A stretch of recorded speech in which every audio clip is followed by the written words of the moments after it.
What do you think that separates a great grower versus just a okay, mediocre grower if they're really inspired by this conversation with you?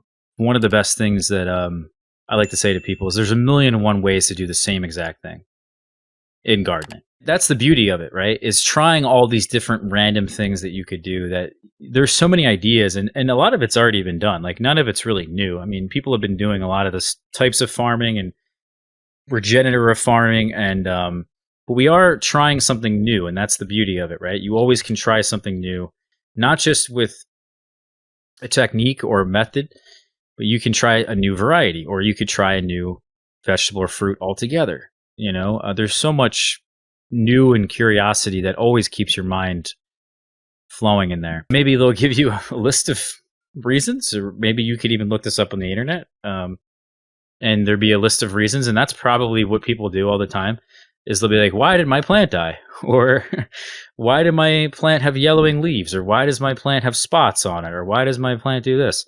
And there's always a list of reasons. Why is there a list of reasons? Because it's never really just one thing. There's probably a multitude of reasons, or they're giving you a multitude of reasons because they don't really know the real reason. Because the only person who knows the real reason is you.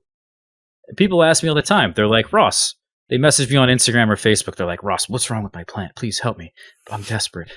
Everything in my life is just depending on this plant, and it's in my family and like all this other crazy stuff. And I'm just like, listen, I would love to help you, and I do help these people, but you have to give me way more information, because I'm trying to play detective here, right? I got to figure out why your plant died, or why your plant is unhealthy, or why it looks like this. Because that's what you have to do. You have to figure out why this happened. And then once you figure out why it happened, you observe why this occurred, you don't repeat the same mistake. Because if you repeat the same mistake, you're never going to learn, you're never going to get better, right?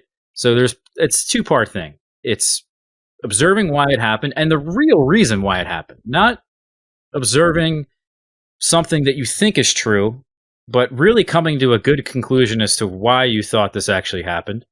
And then not making the same mistake, preventing that same mistake so that you don't make it again, which happens all the time. People make the same mistakes over and over again. I make the same mistakes still to this day sometimes, depending on what it is. I just made a mistake this past weekend because it was 95 degrees, and it's not always 95 degrees, and some of my plants got fried. But to me, that's the most important skill, is observation.